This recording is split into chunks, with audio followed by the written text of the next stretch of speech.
I'm Pat Doris. Welcome to The Story. We're going to start tonight with a story we've been following for months and one that many of you have been asking about. Back in November, our Blair Best worked with an outreach team to get a chronically homeless woman off the street into housing.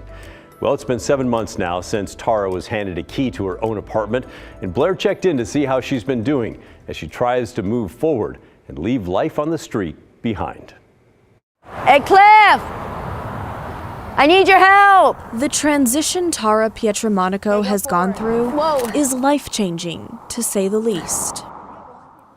It's not cold, so it makes it easier to be able to move around and stuff. For the first time in years, she's living indoors. When I hear noises now outside, I ain't worried about jumping up to go out and what's going on, or who's out there or anything like that. Anxieties that became second nature to her while living in this trailer on Northeast 33rd Drive. Now I look at it, it's like, thank God I'm not here anymore.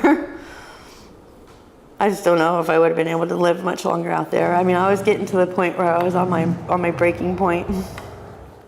I was really on that breaking edge, ready to just fall off of it. We caught her just in time. We might be able to get you into a place, like a studio apartment kind of situation. 7 months ago, we connected her with an outreach team. They moved her into this Southeast Portland apartment building made for homeless people. I'm grateful. I'm grateful mostly because of you. Because if it weren't for you, I probably wouldn't be here right now. I like you, you're like a friend to me. You're not just a news person to me, so. We met Tara about a year ago. She collected just about everything and was good at keeping herself busy. Hey, Cliff, we need to push this car over there. So this makes sense. Right now, I have my rooms like this. I've got this here that's gonna go over to this wall, and I have a dresser that's down in here. To some, it's chaos. To her, it's an attempt at finding security.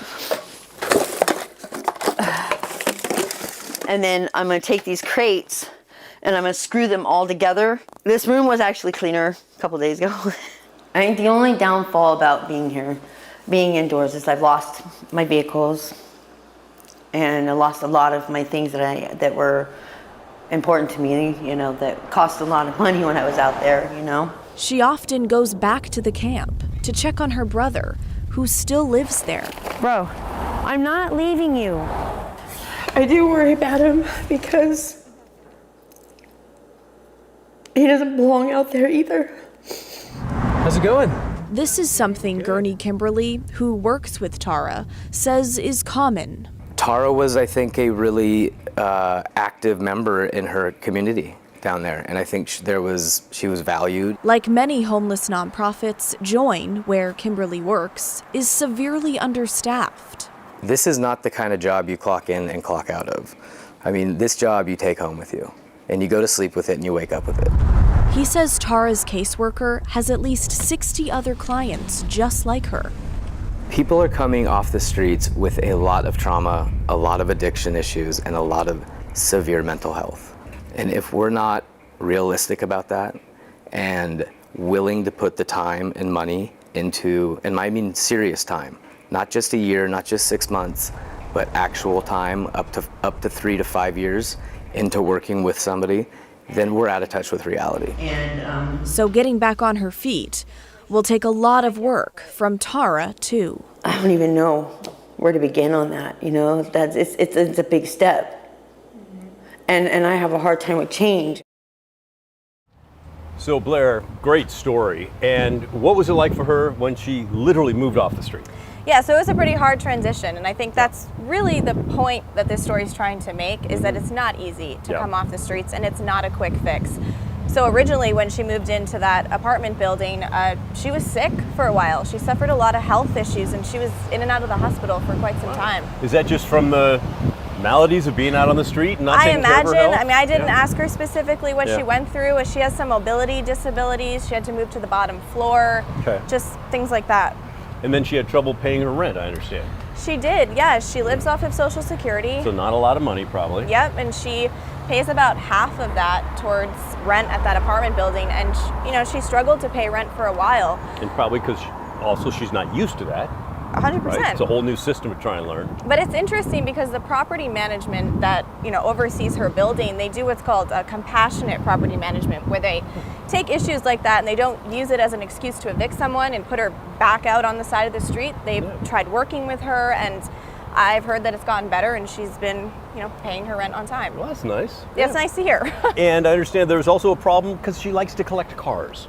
She does, yes. Tara is a mechanic, if you will. Okay, good for her. She has a passion for cars, for working on things, and she did bring some of those to the neighborhood that she moved into. It did cause some issues.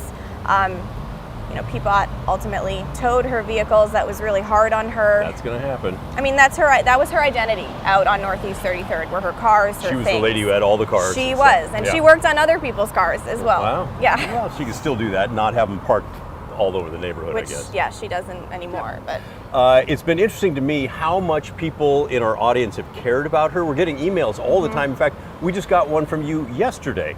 And I know you had a chance to talk to Tara about that. I did. I mean, I even get emails as well. And so I told Tara about that. And here's what she had to say. So I kind of wanted to tell you, ever since that story aired, we get emails probably every week asking about you. There's a whole community of people out there. I went to stores, and this lady's like, "Aren't you that lady girl that was on the TV?" I said, "Nope, that wasn't me. Nope." And she goes, "Yeah, I know it was you." I'm like, "No, it must have been my twin or something." What do you think about that? I mean, there's a whole community out there rooting for you and constantly asking me, how's Tara doing? What is she doing now? What am I doing now? I sit in my room a lot. I sit in my room a lot and think. So good to hear from her, and I guess it would feel so good to know that people that you don't know care about you. Yeah, I wanted to make sure that she knew she had this community rooting for her. Yeah, and it's also an example that it takes more than 4 walls and a roof to get somebody stable in housing. Very much so. Yeah, thanks for the story, Blair. Great update.